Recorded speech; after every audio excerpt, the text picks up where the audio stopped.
여러분 안녕하십니까. 이번 시간에는 AM 변조와 복조에 대해서 설명을 하도록 하겠습니다. 밑에 나와 있는 왼편 그림은 AM 송신기와 그 다음에 AM 수신기에 대한 구성도를 나타내고 있습니다. 오른쪽은 수신기 쪽에 수신 AM 변조된 신호가 다이오드를 거쳐서 그 다음에 RC 회로의 충전과 방전 형태로 엔벨로프를 생성해내고 그 다음에 그것이 최종적으로 C2라고 하는 교류 신호를 통과시켜서 복원한 정보 신호를 보여주는 그런 그림이 되겠습니다.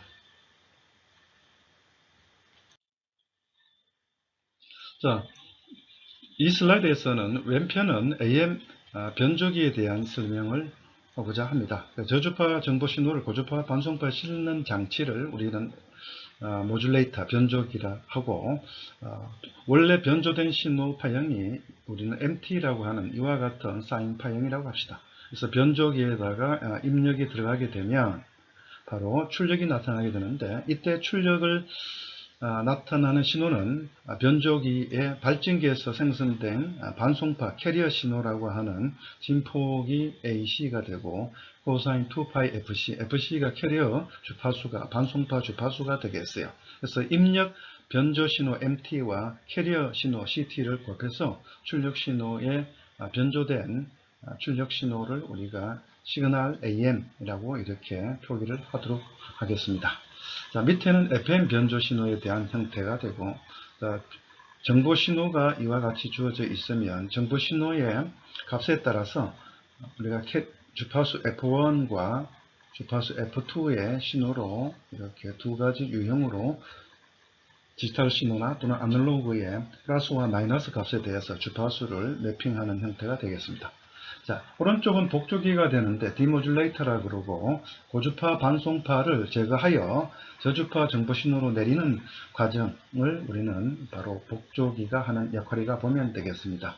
피변조된 신호가 여기에 AM 시그널이 들어오게 되겠습니다. 그래서 인풋이 들어오게 되고 복조기에는 마찬가지로 송신기에서 보는 캐리어 신호를 발전기에서 출력을 바로 캐리어 신호를 반송파를 복조기에 입력 신호와 서로 곱하게 하고 그 다음에 출력을 복조기에 신호 처리 과정을 거친 다음에 최종적으로 원래 정보, 송신기에서 보낸 정보, 복원한 정보 신호 파형을 추출하는 과정이 되겠습니다. 자, 왼편에 있는 것은 AM 변조기의 블락도를 나타내는 것이 되겠습니다. 정보 신호를 MT가 되고 혼합키라고 하는 건데 믹스라고 하고 보통 다이오드나 트랜지스터로 구현할 수가 있겠습니다. 그래서 곱셈하는 역할이라 보면 되겠어요. 그래서 발전기에서 신호가 우리가 정규화된 반송파 신호 바로 코사인 2파이 FC 라는 캐리어 신호를 발전기에서 출력이 나오면 정보 신호와 서로 곱하게 되면 바로 이와 같은 신호가 되겠죠. 한편 발전기에서 나오는 신호를 일정한 어떤 신호를 증폭해서 캐리어 신호를 우리는 진폭 AC에다가 코사인 2파이 FC를 반송파로 덧셈기를 통해서 여기 덧셈기를 통해서 혼합기의 출력과 그 다음 발전기의 신호를 증폭한 캐리어 신호를 서로 더해주면 최종적으로 AM 변조된 시그널이 이와 같은 신호가 나타나게 되겠습니다. 자, 이와 같은 신호를 우리는 시간 영역에서 AM 변조된 신호를 살펴보면 파형을 우리가 안에 있는 이것은 캐리어의 주파수가 되고 그 다음 바깥에 있는 엔빌로프를 이렇게 점선으로 나타나 있는 이 부분 있죠. 이러한 부분들은 바로 정보 신호를 캐리어 신호에다가 실려 있는 정보 신호를 따라가는 바로 포락선이라고 하는 정보를 포함하는 형태가 되겠습니다. 자, 그래서 전체적으로 보면 이 포락선의 최대로 진폭이 아래 위로 최대 진폭이 되는 이 구간을 우리는 A라고 하면 A라고 하자. 그래서 여기 A라고 표시했죠.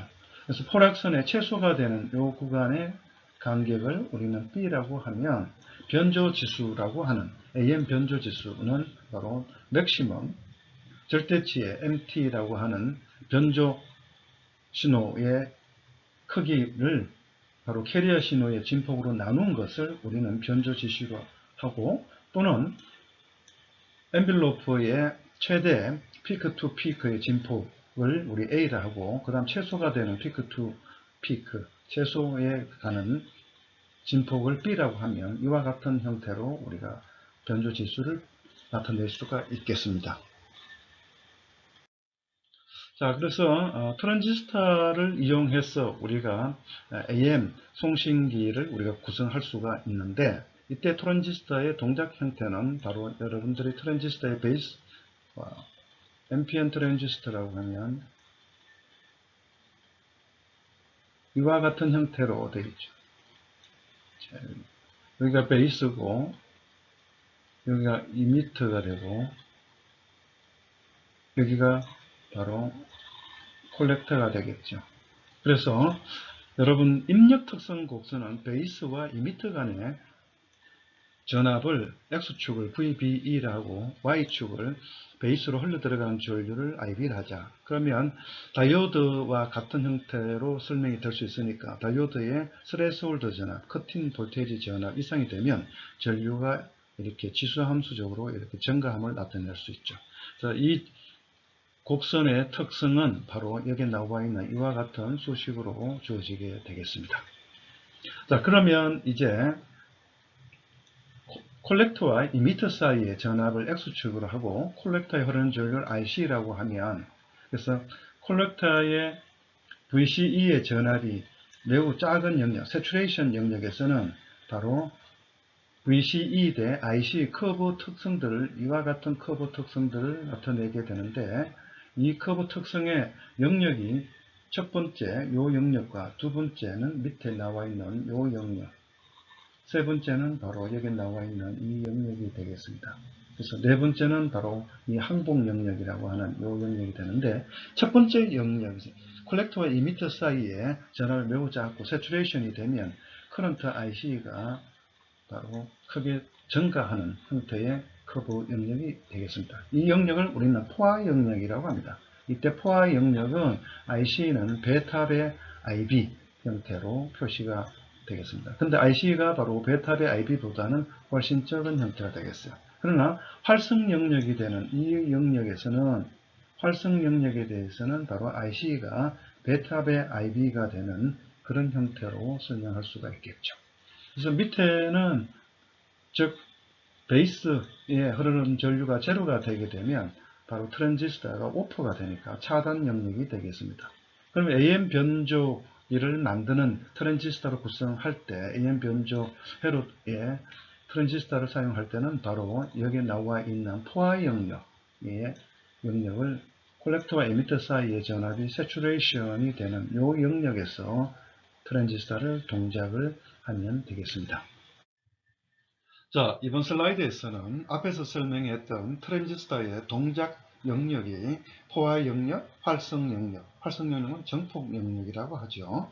그 다음에 항복 영역, 항복 영역은 콜렉터와 이미터 사이의 전압이 너무 크게 되면 절연 파괴가 돼서 일어나는 현상을 우리는 항복 영역이라 하고, 차단 영역은 베이스와 이미터 사이의 전압이 베이스 이미터의 스레스홀드 전압, 즉 문턱 전압보다 낮게 되면 베이스에 흘러들어가는 전류가 0이 돼서 콜렉터에 흐르는 전류도 흐르지 않게 되겠죠. 이때는 차단 영역, 트랜지스터가 오프되는 그런 상황이라고 설명할 수가 있겠습니다.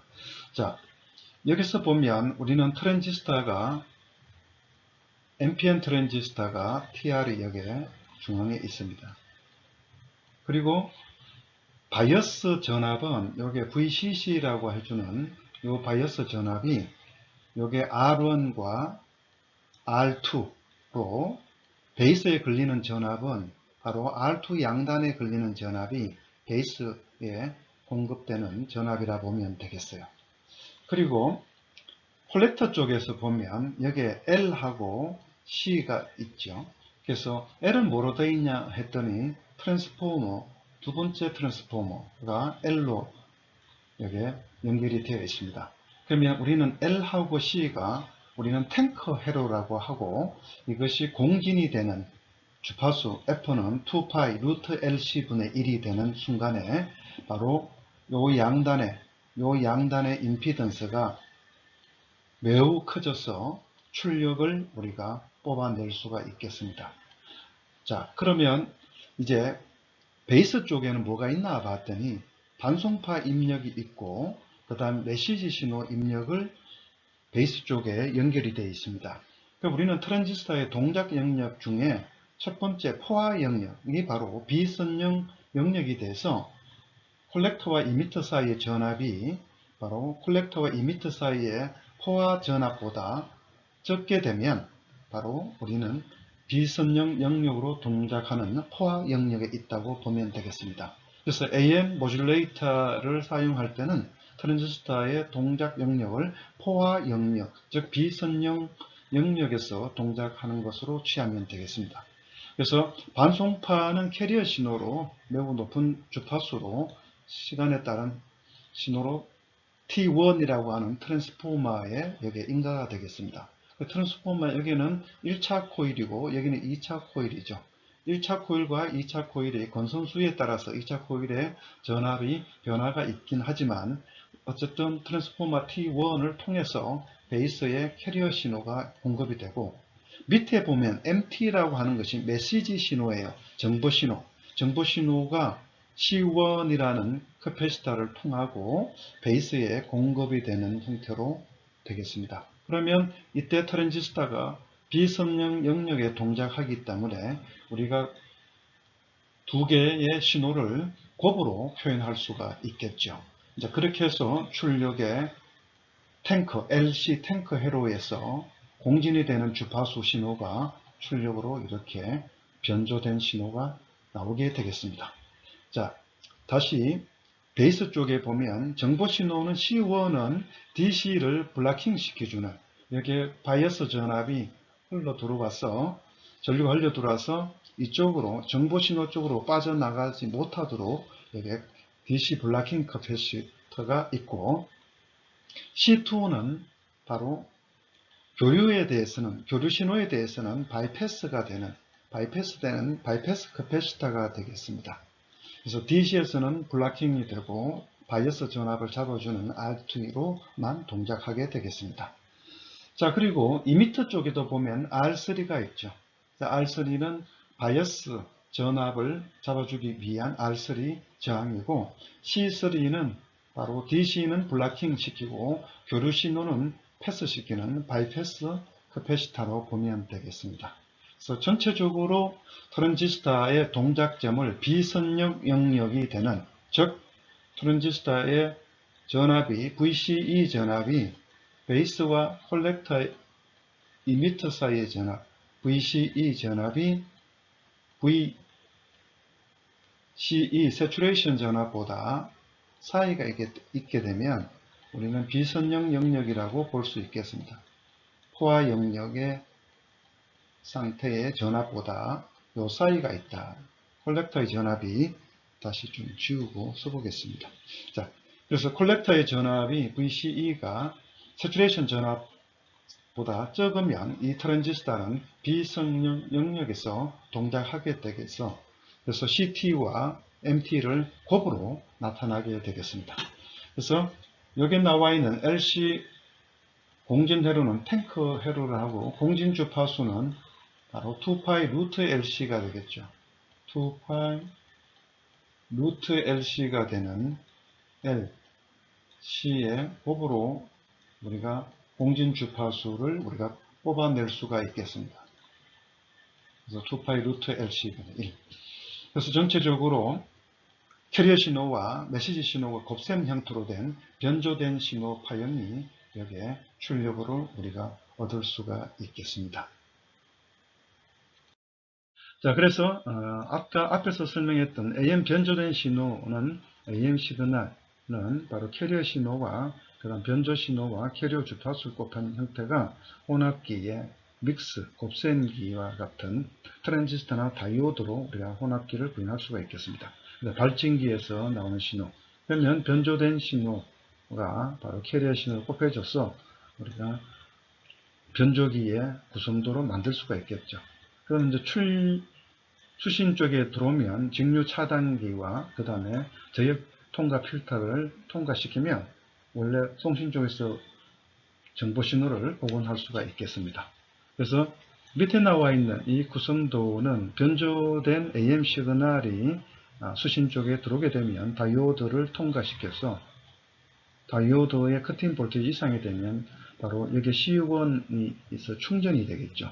그런데 입력 신호가 충전된 C1의 값보다 낮게 되면 이 다이오드는 끊어지고 C1에 충전된 전압이 이제 저항 R을 통해서 방전이 이렇게 일어나게 되겠습니다.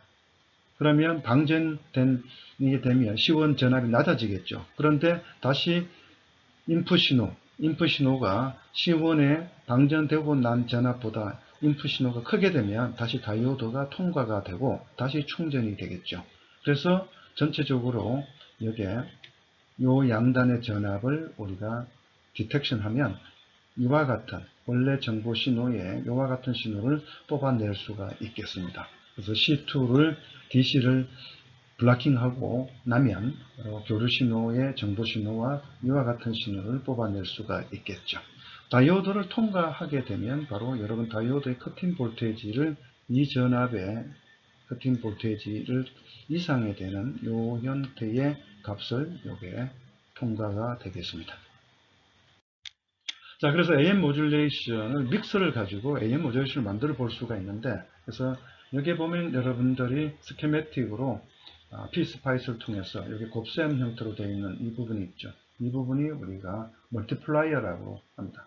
그래서 PSpice에서 여러분들은 여기 MULT라는 것을 인풋을 치게 되면 바로 얘가 나오고 얘를 클릭하면 이와 같은 형태의 스키매틱이 회로에 블락이 나타납니다. 그래서 input I1, input 2를 곱하면 아웃풋이 나오는 형태가 되겠죠.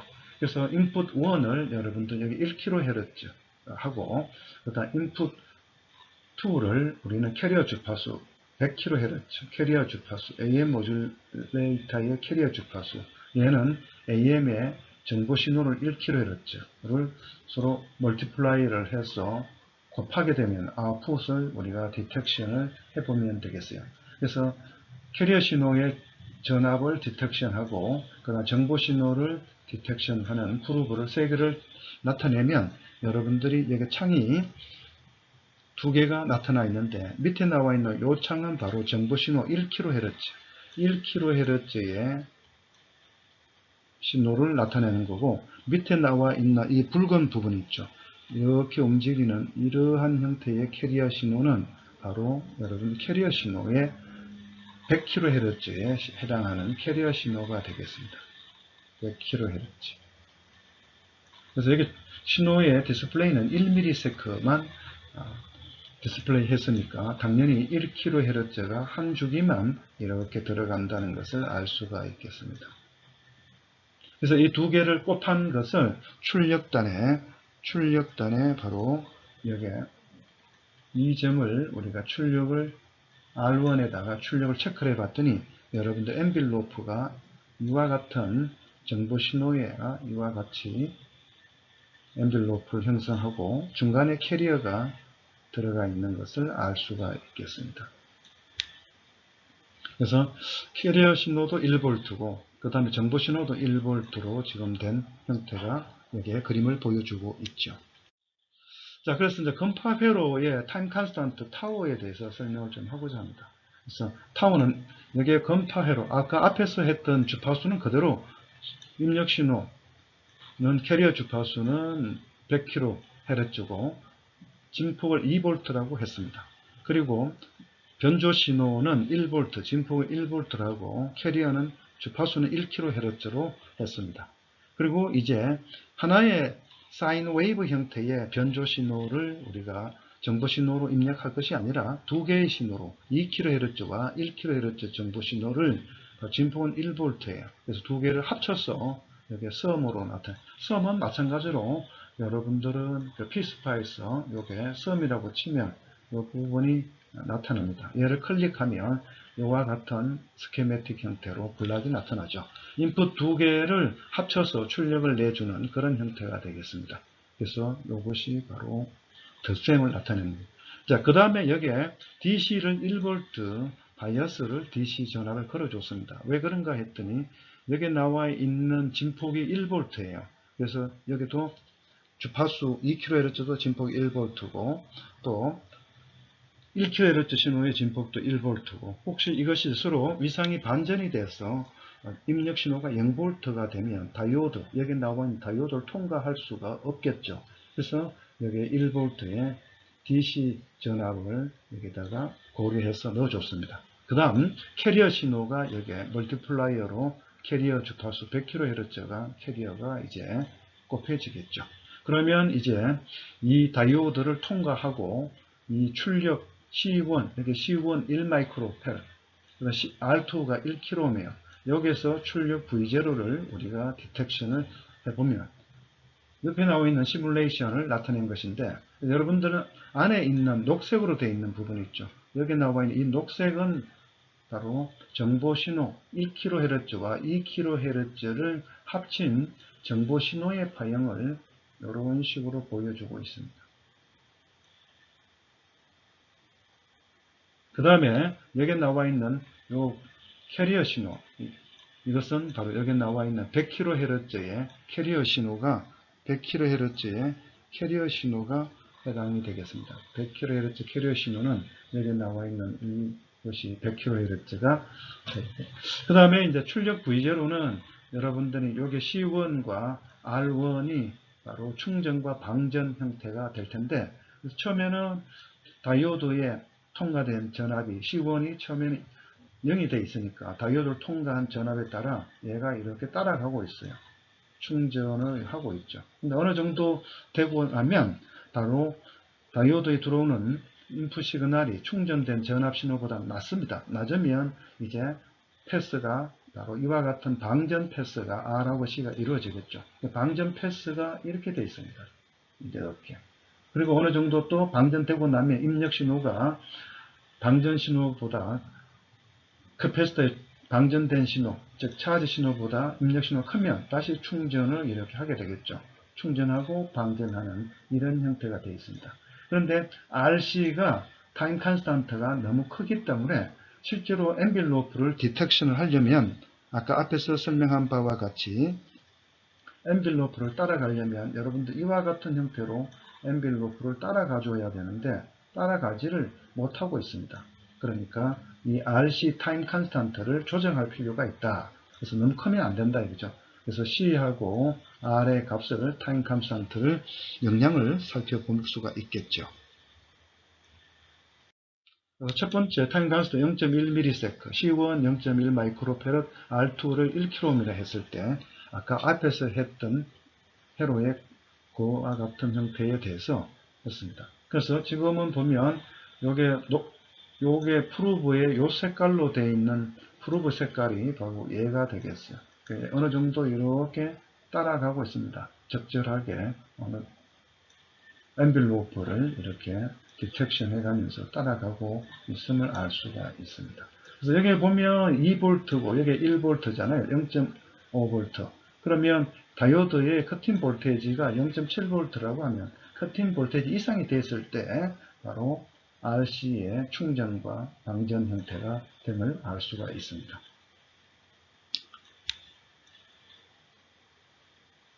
자, 두 번째 는 이제 타임 컨스탄트가 0.01ms일 때 바로 C1을 캐패시터 값을 0.01 마이크로페럿으로 저항 R2는 그대로 두었습니다. 그래서 앞에 나와 있는 회로는 그대로 두고 시뮬레이션 하게 되면 이때 RC 타임 컨스탄트가 너무 작게 되면 0.01ms 정도 되니까 너무 작으니까 이렇게 보면 여러분들이 이와 같은 이렇게 진동하는 형태의 이런 파형의 엔벨로프가 디텍션이 된다는 것을 여기 보여주고 있죠. 이런 식으로. 그래서 이와 같은 형태가 되는 것은 바로 RC 타임 컨스탄트가 너무 적게 되면 그렇게 된다라고 이해를 할 수가 있겠습니다. 자, 그래서 이제 럼파이로 시정수 C1이 0.1 마이크로, R2 1kg, 즉 타임 컨스탄트가 0.1ms, 타임 컨스탄트 RC가 0.01ms. 이건 너무 작고 얘가 적절한 형태. 얘 최종적으로 건파된 엔벨로프의 특성이 거의 이와 같은 형태로 결과를 얻을 수가 있음을 보여주고, 얘는 너무 작을 때는, 시정수 너무 작을 때 이와 같이 이런 형태로 분포됨을 알 수가 있습니다. 그래서 최종적으로 다이오드를 통과한 신호에 RC의 병렬회로 있어서 시정수를 적절하게 선택함이 필요하다라는 것을 엔빌로프를 디텍션하기 위해서는 타임 컨스턴트 R와 C 값을 적절한 값으로 선택함이 필요함을 알 수가 있습니다. 자, 이제 마지막으로 캐리어 프리퀀시를 여기에 보면 500kHz로 여기에 바꿔놨습니다. 그래서 진폭이 2V고 앰플 2kHz와 1kHz 진폭은 다 아까 앞에서 했던 조건 똑같아요. 그래서 더해서 그 다음 DC 전압을 1V 걸어주고 그 결과를 캐리어 신호 곱해서 나타낸 신호에 바로 나오는, 여기 나와 있는 붉은색으로 되어 있는 부분이, 여기 붉은색으로 디텍션 하는 부분이 바로 여러분들이 여기 나와 있는 이 파형이 되겠습니다. 변조된 파형이 되고, 그 다음에 잘 보이지는 않습니다만 여기 녹색으로 되어 있는 부분이 있죠. 이 부분, 이 전압의 파형은 여러분들 여기 보면 이와 같은 형태의 파형이 이렇게 그림이 그려져 있다는 것을 볼 수가 있겠어요. 여기 점들이 있죠. 그 다음에 이제 최종적으로 R와 C, 다이오드를 통과한 이때 전압을 우리가 관측해 보면 그 전압 파형이 바로 여러분들 여기 나와 있는 이 형태가 되겠습니다. 그래서 전체적으로 엔빌로프를 잘 추적하고 있음을 알 수가 있습니다. 여기 나와 있는 이 파형이